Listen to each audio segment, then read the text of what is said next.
In July of 1099, the Crusaders successfully, from their perspective, attacked Jerusalem and overtook the city. And as you're all aware, one of the worst massacres of medieval times took place. The entire city was massacred in the period of 10 days. Women, children, tens of thousands, hundreds of thousands of people. What was the result of that? Most of us, we jump immediately to 1187. This took place 1099. Most of us, we just jump to 1187. What happened in 1187? Salah ad-Din Ayyubi, the Battle of Hittin. But how many years between 1099 and 1187? 89, 88, 89 years. What was that interim like? What happened during that time frame? So much. And if we don't understand the circumstances that created Salah ad-Din, if we don't understand the precursors to how Salah ad-Din came about, we're going to assume Salah ad-Din is going to come from the heavens, a miracle, and then things happen. No, it doesn't work that way. So many instances laid the foundations for Salah ad-Din Ayyubi. And today we're going to go over some of them because we are currently in that interim. We're in between 1099 and 1187. You get my drift? We're in between this. 1187 will come. Wallahi, it will come. I say this qasaman billah, that it will come because this is the promise of Allah subhanahu wa ta'ala. We have full yaqeen it will come. But in the interim, what do? We just sit back and wait for a miracle? That's not what the Muslims of that time frame did. So much can be said, but today I'll mention some key incidents and factors, ones that resonate with me personally, and perhaps you will understand some of what inspires me as well. Because when I look to the past, I don't jump to Salah ad-Din, I go to how Salah ad-Din began. I go to the whole trend, that where did it all begin from? And one of the people who started this entire trend was actually one of the scholars in a neighboring town of Damashq, of Damascus. In the neighboring town of Damascus, the chief Qadhi, whose name is Zainul Islam al-Harawi, Zainul Islam al-Harawi, he was giving a halaqah in the masjid of Damascus. You know the famous masjid of Damascus, right? By the way, who is this guy, Zainuddin al-Harawi? Al-Harawi, where is al-Harawi from? Who can tell me? Al-Harawi. When you say al-Harawi, it means he's from Hara. He is from Herat. And where is Herat? Afghanistan. We have an Afghan Desi Sheikh in Damascus. His story is really interesting. By the way, we should know this as well. Born and raised in Afghanistan, okay, speaking, mother tongues, whatever the local mother tongues are, Pakhtun or whatever it might be, I don't know off the top of my head, Farsi, multiple languages. And he starts learning Arabic.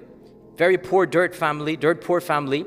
As a child, he has to start by writing scribes, secretaries. People can't read and write. He's on the street corner writing for people who cannot. He starts the lowest paying job. Then as a teenager, he becomes the Quran teacher for his masjid in Herat. But in the meanwhile, memorizes the Quran, masters the Arabic language, masters poetry, becomes a very eloquent khatib in Arabic, and goes into fiqh, becomes a faqih, the Hanafi faqih of his time. He travels to Baghdad, he interacts with the royalty over there, and they appoint him a qadi and send him to Damascus. Even his story is amazing, by the way. So born in Afghanistan, and he becomes the chief qadi of Damascus. Now get back to our story here.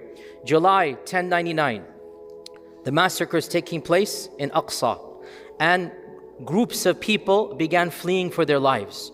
One group amongst them, they took from Masjid al-Aqsa the oldest mushaf. It is alleged, we don't know for sure, it is alleged it is one of the 4 mushafs of Uthman radiallahu anh that was kept in a special room in Masjid al-Aqsa.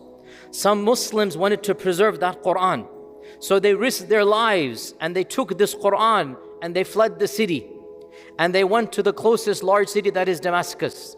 July 1099, and they barge into the Masjid al-Umawi, and our guy Zainul Islam al-Harawi, he's giving his halaqah in the Grand Masjid, and they see these people, refugees, bloodied, tattered, everything, and they're yelling and screaming. There's a mob being created, and he's in the masjid. What's going on? What happened?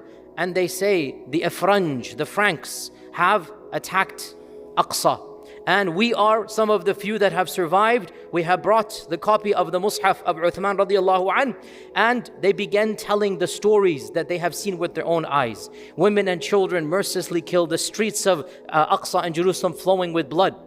And so Zainul Islam al-Harawi decided that he needed to do something.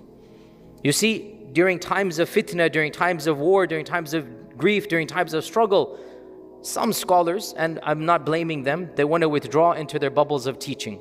And they say, you know, this is not our stuff. I'm not going to criticize them. But others realize they have a responsibility.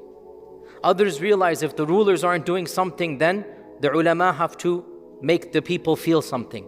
And so Al-Harawi decided he will go back to Baghdad and try his best to get the Khalifa to rescue Masjid al-Aqsa. This is the same week this is happening. The same week it's happening. And so he shuts his books, no more teaching. This is not the time to teach now. Masjid al-Aqsa is burning. And he closes his maktab and he decides to travel from Damascus to Baghdad, the capital of the Abbasid Empire at the time, to present his case, he actually brought some of these people with him. He took them with him and he decided to make a plea to the Abbasid Khalifa. He enters Baghdad, but the Khalifa's staff basically says he doesn't have time for you. You're not going to meet the Khalifa. We don't have time. Just delay a few weeks, whatever. Because again, the Khalifa's he's not just walking on the streets. He's the Khalifa, and to get to him is an entourage. So tries, nothing happens. On Friday in Baghdad, when the khutbah is being given, he walks into the crowd in the largest masjid of Baghdad. So this is now the capital of the empire. And the largest masjid of Baghdad, he walks in the middle and everybody is listening to the khatib. This masjid, by the way, there's a private chamber on the right-hand side where the Khalifa has a VIP entrance. He walks from his palace in a secret tunnel and he prays Jum'ah in a secret place. By this time, the Khulafa did not interact with the people. This is not the time of Abu Bakr and Umar radiallahu anhum. People didn't see the Khalifa. He's Mr. VVIP, right? So he walks from his palace to a little chamber and he walks back in. Nobody sees the Khalifa unless you get into the palace. So our guy, Zainul Islam al-Harawi, barges in. Khutbah's going on. He walks straight to the front of the masjid. And it is Ramadan. And he turns around, takes some bread, and he eats in front of everybody. Now what's going to happen in a Muslim community if you eat in the day of Ramadan? What's going to happen? Chaos. The people stood up. Have you gone mad? How dare you? Astaghfirullah. You're eating in the masjid in the daylight of Ramadan. Have you lost your mind? And he said to them, you are getting angry at me for eating a piece of bread in Ramadan. But where are your emotions when Aqsa is on fire? Where is that rage? Where is this anger? You get angry at a Muslim for eating in the Nahar of Ramadan, in the day of Ramadan, and 150,000 people have been killed. Where is your anger now? Everybody's silenced. Subhanallah, what? Like he's making the point here. And then he says, I came here with these refugees. And he pointed, these people, they saw it. I have come, I am Fulan ibn Fulan, the Qadhi of, because there's no internet, he has to introduce himself, right? And I have come to visit or get help from the Khalifa. He has refused even to see us. He utilized this tactic. What tactic? PR. PR with whom? With the own Muslim community, subhanallah. He had to do this to make the point. And so obviously when this commotion and whatnot, obviously he gets an audience with the Khalifa. Subhanallah, it worked to get into the private chambers, to get into the office and the palace of the Khalifa. And wallahi, I wish his speech was recorded. I wish there was video cell phone footage. All that is recorded, because everybody who writes a biography of our guy, Zainul Islam al-Harawi, everybody who writes a biography of him, they mention he was blessed with a tongue. They mentioned he was deep-voiced and eloquent, like he had the presence of ilm and the presence of hayba of ulama. And you can imagine, I'm imagining this is not mentioned, but our mashallah brothers from Afghanistan, they are mashallah big and bulky and whatnot. We can imagine this, right? Our Afghan brothers, he's coming like that, and he's a non-Arab, imagine. And he's speaking to the Khalifa now. We don't know the words of what he said. We know the impact. The chroniclers record everybody in the chamber fell silent. People were crying in the corners. Even the Khalifa had to lower his head in shame. And only one or two phrases are preserved. And he said to the Khalifa, here you are in your palaces, enjoying your luxuries. And he pointed to the luxuries they're enjoying. And Aqsa has been ravaged, rampaged, raped. And you don't even move a finger for Aqsa. And he gave a type of speech that only an alim who fears Allah can give. Because if there's an evil person there and he's being so harsh, you know what's going to happen. You know the reality of politics. You know, I don't want to mention too much, but even now people are in jail across the Muslim world. Anyway, I don't want to mention too much. You get my point here. Can you imagine? He's now speaking to the Khalifa, putting him to shame. As a non-Arab even, I have to mention this point. I have to say, because you have to feel it, mashallah, from where to where. And even the Khalifa lowered his head, couldn't say anything. And he mumbled some things, we will inshallah do something, whatnot. But see, here's the sad reality, that people who don't study history romanticize the past. The Khalifa at this point in time was a nobody. He was a stooge. Like the Queen of England, she comes, she goes, nobody cares about her. The King of England, just a rubber stamp. The Khalifa didn't even have an army, because the Khalifa at this time was basically a token figure. Token figure for the bulk of our history, for the most of the Abbasid history, and much even of the Ottoman history. The real power was not in the caliphate. It was just an office, a title. The real power were the people behind, the viziers, the people the dynasties that were founded underneath the Khilafah. You had the Buwayhid dynasty, now you had the Seljuqs. Right now at this point, you have the Seljuqs who are actually in charge. The Khalifa does not even have an army to do anything. He doesn't even control Baghdad much. He's just a token figure with plenty of wealth and money. The real power is not even in his hands, but he mumbles and whatnot, and nothing actually comes of this. But the next week, Al-Harawi was given the khutbah. Yani subhanAllah, after causing commotion, now he was given the khutbah. And he gave a khutbah the likes of which the whole streets of Baghdad were weeping. And there was a rising sentiment, something needs to be done. He's awaking the people's emotions. And subhanAllah, within a few years, you know, the Crusaders were successful from their perspective in Aqsa. Now they established an entire mini set of dynasties, 4 or 5 dynasties. Again, you should know your history. The Crusaders were never united. تَحْسَبُهُمْ جَمِيعًا وَقُلُوبُهُمْ shatta. The reality is that the Crusaders actually were themselves very much disunited. You had the Italians, the Franks, the British, you had different groups everywhere. Everyone is different, and each one is controlling a separate area. So within a few years, the Crusader kingdoms, 4, 5, 6 kingdoms have all been established on the coastline. And now some of the key cities are being threatened, including, for example, Halab, Aleppo is being threatened now. And so once again, the ulama of this region attempt to send a petition to the Khalifa. By the way, again, you should know this. Don't think that our rulers of the past were any different. The ruler of Aleppo at the time, the ruler of Halab, his name has been recorded in history as somebody who, nobody admires him. His name was Rudwan or Ridwan. And in fact, when the European army, when the Frank army, when the Crusaders were coming in to attack Palestine, Ridwan was engaged in a civil war with his own blood brother, who's going to hold the kursi. And as the Crusaders are marching in, literally this is no exaggeration, they go under their noses, meaning, walking distance, fighting distance, and they're not interested. 2 blood brothers, because their father was the governor, the mini dynasty, and now who's going to be the one in charge? They're having a war between them, and the Crusaders are marching in. Who's going to attack them when you're fighting each other? So this guy Ridwan is now in charge now, and he's in charge of this area, Halab. And can you believe Ridwan had actually signed treaties with the local Crusader dynasty, paying them gold so that they don't attack his principality. You think peace treaties are new? You think normalization is new? It goes back, nothing new. Ridwan would rather ally with the Crusader against his own brother. That's what he ended up doing. He allied with a Frankish mini dynasty because he wanted the kursi, and against his Muslim brethren, you're not going to get it. He's paying gold to them.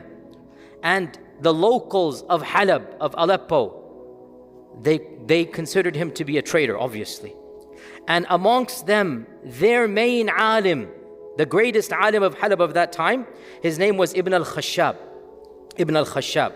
Ibn al-Khashab, Al-Qadhi Abu al-Fadl Ibn al-Khashab, he began riling up the masses even against the own ruler, against this guy Ridwan, calling him a traitor. How can you ally with the enemy? Instead of fighting them, you're paying them gold. And now they're going to encroach on our own territory, because that was the fear now, that they're going to enter Halab. And Ibn al-Khashab managed to get a group of people to once again send a delegation to Baghdad once again.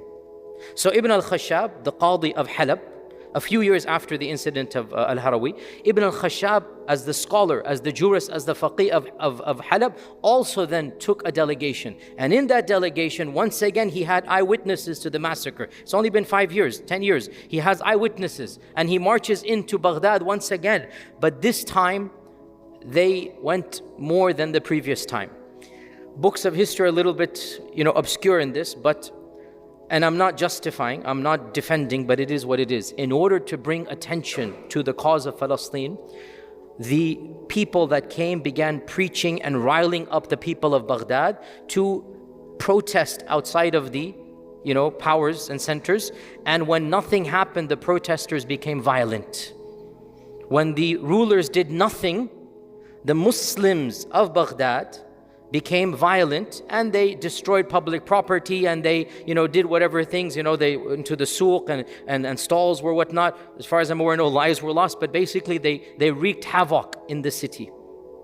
And the sultans had to do something to show that they're responding to public sentiment. Pause here. The rulers in the end of the day do care about PR. This is a reality. They did in the past, and they will now. In the end of the day, they need to validate. Whatever their motives are, leave it to Allah. We need help. Whatever your motives are, you need to do something. And so, the Khalifa actually did request. Who did he request? The Seljuk Sultan. Because the Khalifa is the Abbasid, is the literal descendant of Ibn Abbas. The Abbasids, this is one of the descendants of Ibn Abbas, literally, right? The 10th or 15th generation of Ibn Abbas. He has no power. So he kindly pleads, "O Sultan, can you do something? You see what the people are doing." He has to beg the Sultan of the Seljuks to send an army. And so the Sultan actually did send an army. The first one. How did it come about? The scholar Ibn al-Khashab foments mass support. He gets the people riled up, and he publicly makes a show. Now again, I'm not suggesting anything. Don't read into what I'm saying. But I'm saying, learn from the past. Like, the reality is, those sultans, they needed to answer to the public in that regard. And so, the Sultan of the Seljuks actually does send an army to fight and defend, send an army to defend Halab from the Crusaders. And this battle is actually one of the most earliest and successful battles against the Crusaders. And this battle is known as the Battle of Balat. Battle of Balat, in English, if you look up the history books, the Battle of the Field of Blood. The Battle of the Field of Blood in 1119, way before Salah ad-Din Ayyubi. 1187 is Salah ad-Din. 1119, Salah ad-Din is not even born right now. In this battle, around 10,000 Muslims lined up, many of them sent by the Seljuks to defend Halab. And on the opposite side was the Italian Crusader king, I forgot his name, the Italian Crusader king on the opposite side.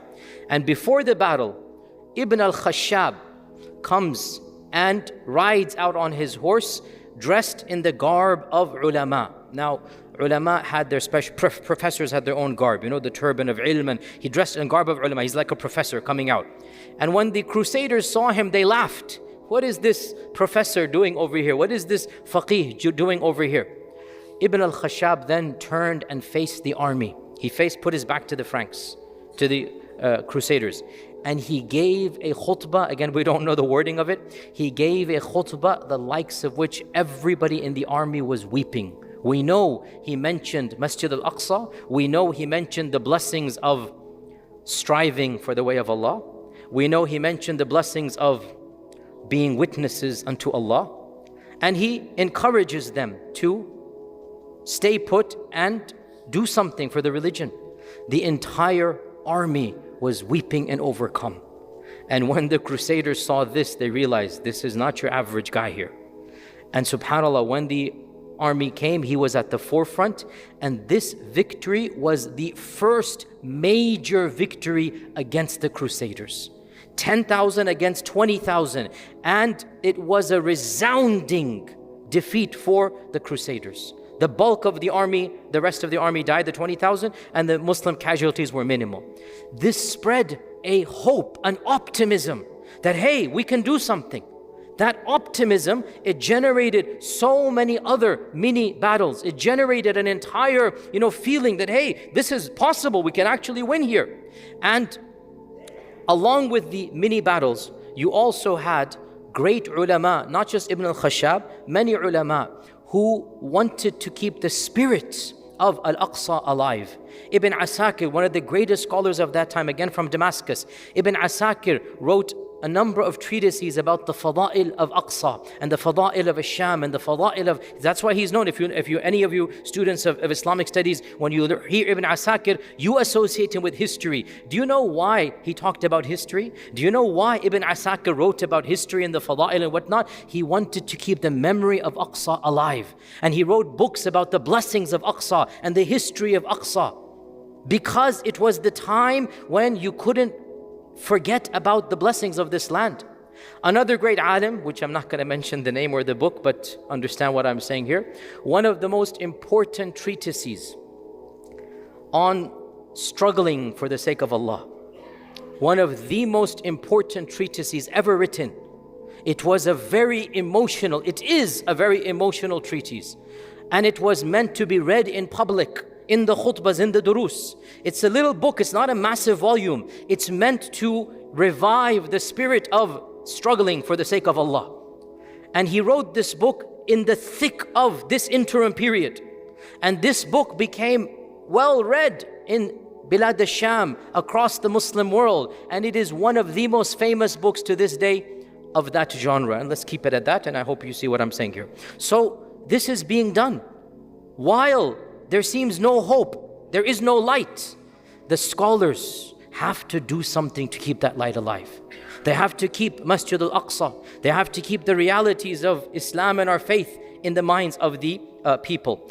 And the same sultan that sent the army to protect against Halab, that same sultan, and with this inshallah final anecdote, that same sultan also decided to send another army. And this army was to protect Mosul in Iraq that was being attacked by the Crusaders. Because again, you have to realize, in the beginning of the Crusades, people didn't know how deep the Crusaders are going to go into Muslim lands. There was no idea that, and eventually the Crusaders just stuck to the shoreline, which is now basically Gaza and Lebanon and this area. The Crusaders stuck to the shoreline, and that helped them because of the boats and the ships. But when the Crusaders came, we didn't know how deep they're going to go. What if they enter, into Iraq, into other places of Sham? And so Mosul was under threat. And so the Seljuk Sultan sent one of the military leaders and generals. His name is Mawdud. He sent Mawdud to protect Mosul and to fight against the Crusaders. And Mawdud was also successful.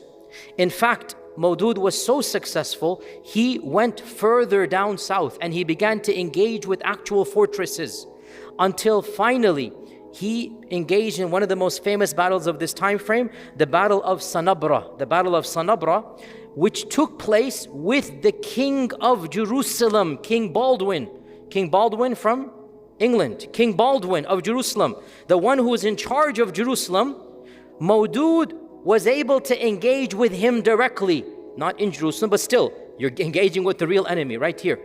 And believe it or not, he won.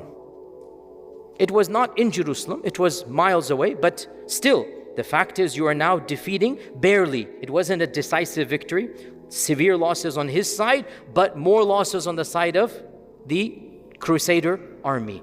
But subhanallah, back to our guy, Ridwan. Ridwan did not want the Muslims to succeed, because he's comfortable and the Crusaders are protecting him. Actually, you will not believe this. When Mawdud's army passed by Ridwan's city, he refused to open the gates and give them food and drink. This is how stingy and how on the other side he was. Now that Mawdud was successful, he goes back to Damascus to rest, to recuperate, and the goal was, this is 4 decades before Salah ad-Din. No, 6 decades before Salah ad-Din, way before Salah ad-Din. Mawdud's goal was to liberate Aqsa. Most of us have never heard of his name.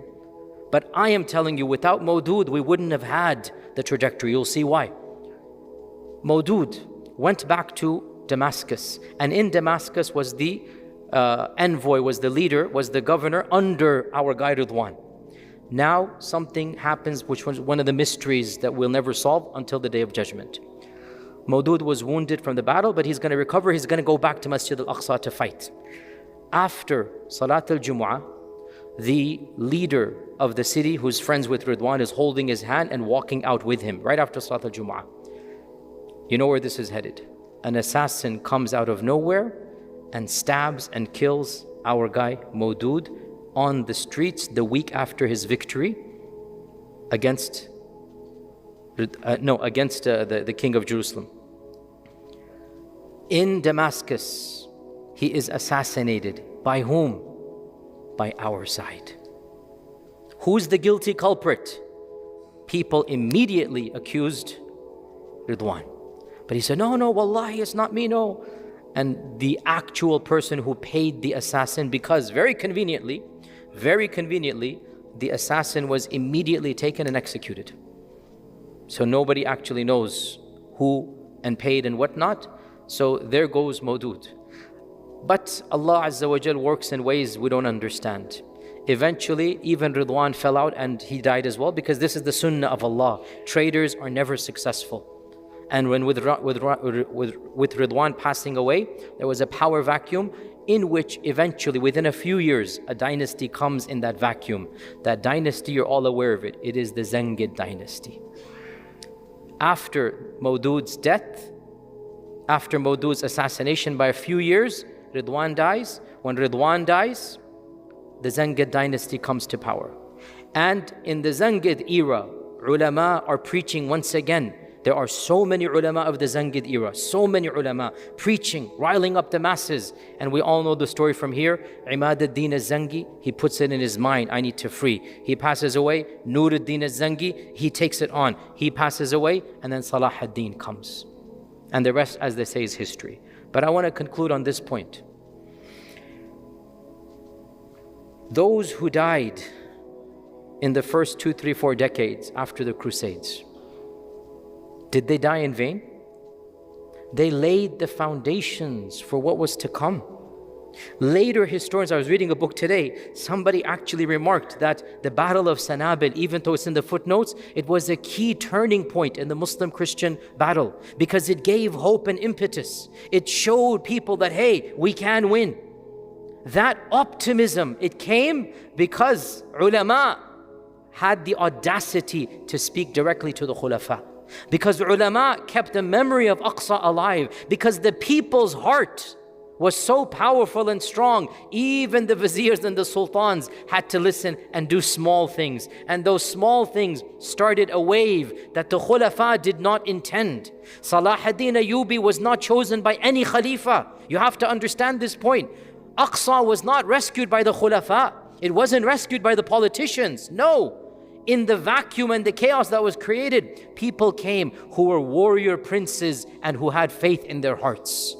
And these people, like the Zangids and like Salah ad-Din, they're coming after all of these incidents and much more. So, sisters and brothers, we cannot assume that a miracle is going to happen and things are going to change until Salah ad-Din comes, because there's going to be one person, without a doubt, that's Allah's way, that Allah Azza wa Jal, until that person comes, we have to keep the memory and the spirit of the blessings of that land, of the fact that it is painful, it is lost, of the realities of all aspects of our faith, whether it is iman, whether it is taqwa, whether it is sabr, whether it is struggling, all of these things, we have to keep the realities of these things alive, because that's the way eventually the circumstances will be formed. That inshallah will bring about the change. Do not trivialize your role. Do not trivialize your impact, whatever it might be. Most of us have never heard of Mawdud's name. Most of us have never heard of Ibn al-Khashab's name. Most of us have never heard of al-Harawi's name. But Allah Azza wa Jal has recorded the impact that they have, and when you study, you see this reality. So may Allah subhanahu wa ta'ala as well allow us to be the Ibn al-Khashabs of our times, allow us to be the Harawis of our times. We want to tread in those paths, and may Allah Azza wa Jal show us that day when Salah ad-Din returns. May Allah Azza wa Jal free Masjid al-Aqsa. Jazakumullahu khairan. Assalamu alaikum wa rahmatullahi wa barakatuh.